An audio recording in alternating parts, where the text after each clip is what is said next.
ry fanjakana sy orinasa mpitrandraka renakibony tany lazaony olo-pirenena izay ny fanarahanareo matoa ny orinasa iray mitrandraka renakibony tany nasolika ao amin'ny toerana iray dia nisy izay ny fifanarahana teo aminy sy ny fanjakana satria ireny arena ireny dia fananam-pirenena izay tokony hitondra tombotsoa any daholobe dia tokony hazava sy angarahara ary ho fantatry ny rehetra ny antsipirian'ireny fifanarahana ireny matetika nefa dia tazonina ho tsy ambaratelo izany votoato amin'ny fifanarahana izany any ka olombitsy no misitraka tombotsoa ary sarotra ny manara-maso ny fanajana lalàna sy ny fanatanterahany orinasa izay andraikitra tokony ataony sy izay etra tokony aloha fantarika nefa fa ny volana ny tamberim-bidy azo avy amin'ireny fitrandrahany ireny dia tokony entina nohanana sy anamboarana fototra-vitrasa iombonana toy ny sekoly, lalana, hôpitaly sy ny sisa.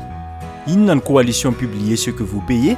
Manoloana izany tsy fampiny mangarahara eo amin'ny setry ny renakibony tany izany dia nanangana ny disclose vedile campagne ireo mpikambana maneran-tany ao amin'ny hetsika publier ce que vous payez nanomboka ny taona 2024.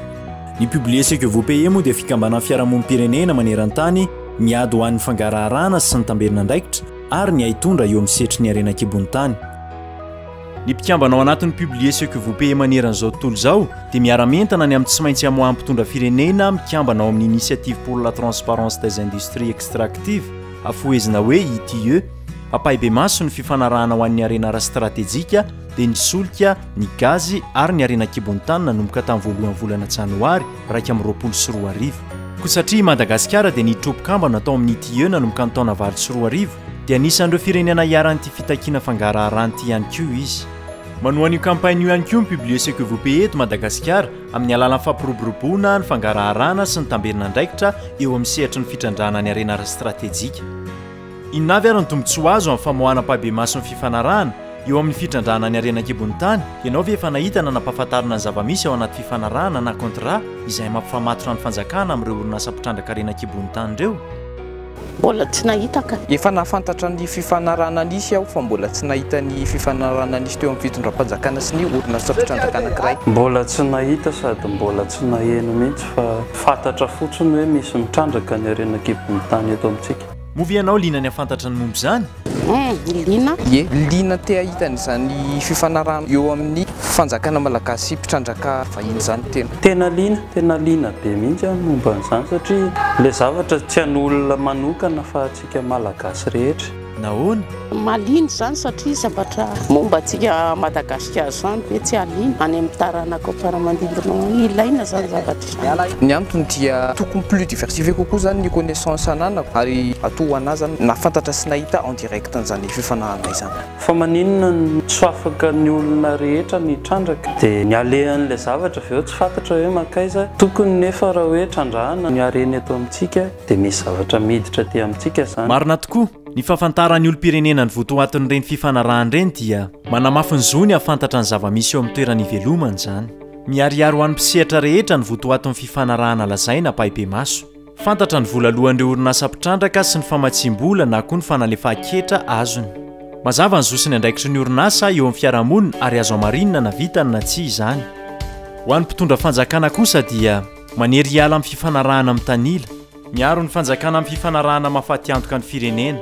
Mametraka fifaninanana ara-drariny eo amin'ny samy orinasa mpitrandraka. Mora tanterahana sy arahi-maso ny fifanarahana seho ho fantatry ny olona rehetra. Mitovy ny fahalalana mambaovao ary antota taratasy eny amin'ireo tompon'andraikitra nivon'ny ministera ary mora kokoa ny fiara-miasa. Manamora ny fampidiran-ketra ny fangaraharan'ny fifanarahana ary manampy amin'ny fandrindrana ny harem-pirenena. Ho an'ireo orinasa mpitrandraka, fomba iray anihon'ny orinasa mpitrandraka ny fankatoavany lalàna sy ny fandraisany andraikitra eo amin'ny fiarahamonina ny famborana ny fifanarahana pahibe maso. Rehefa samy avoaka daholo ny fifanarahana dia mitovy mason'ny lalàna amin'izay ny orinasa rehetra. Mampitombo ny lazatsara, hitazona ny toerana eo amin'ny sehatry ny fandraharahana. Mametraka fifampitokisana eo amin'ny orinasa sy ny fitondrana. Mihena ny fifandroritana eo amin'ny rotonda, mafiorina ny zo hitrandraka ara-dalàna, marisika ny mpamatsy vola.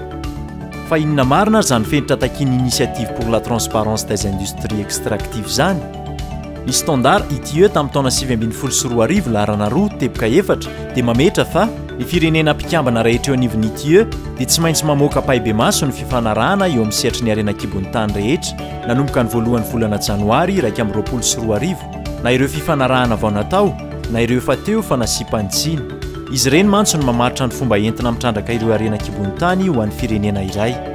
ny vondrona nasionaly eo anivon'ity eo ny tompona andraikitra amin'ny famoahan'ireo fifanarahan'ireo sy ny faharetany fitrandrahana izy no mijery izay vahaolana sahaza amin'izay sakana amin'ny famoahana paibe maso ireny fifanarahany ireny manana lamina izy ny amin'izany ary tokony ho tafiditra ao anatin'ny tetiandrom-piasana ho antaona 24 manaraka amin'ny fenitra ity eo ve i Madagasikara eo amin'ny sehatry ny arena kibon-tany dia ny fifanarahany eo amin'ny orinasa Rio Tinto QMM sy ny fanjakana malagasy no an'ny fifanarahana tokana azon'ny olom-pirenena vakina ilay antsoina hoe convention d'établissement izany no azo vakina ao amin'ny tranonkalan'ny Rio Tinto Madagasikara manan-kery mitovy amin'ny lalàna izy io no nifankatoavana teo anivon'ny anteny-meram-pirenena tamin'ny 9 janoary 770 ary nambara tao amin'ny gazety mpanjakana ny Repoblika Madagasikara tamin'ny 2 martsa 770 ho anambady vy izay feheziny loi sur les grands investissements miniers dia azo vakina eo amin'ny tranonkalan'ity eo Madagasikara zany marihina kosa fa tsy misy mihitsy ny fifanarahana eo amin'ny omnisy sy ambady vy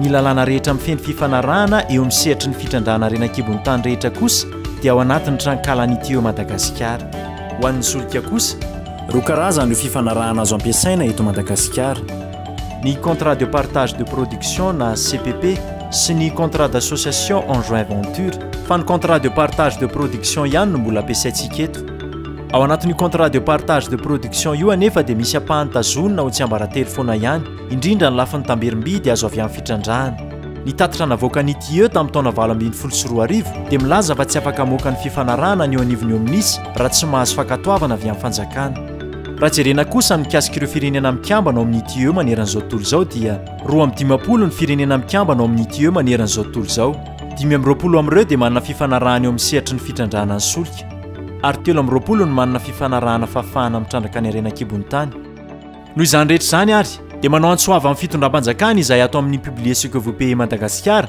mba izorantsika makany amin'izay fampalalana paibe maso ny fifanarahana rehetra mifandraika amin'ny fitrandrahana arena kibon-tany izay satria tsy misy afa-tsy tombontsoa no azo avy amin'izany raha tena tapa-kevitra mpanjakany mangarahara sy hiady amin'ny kolokolo tokoa isika malagasy dia andao ary ao raha anasa fa tsy kabary sehatra stratejika tokony hampandrosin'ny firenena sy ny mponina ny arena kibon-tany ka aleo tsy kopokoponiny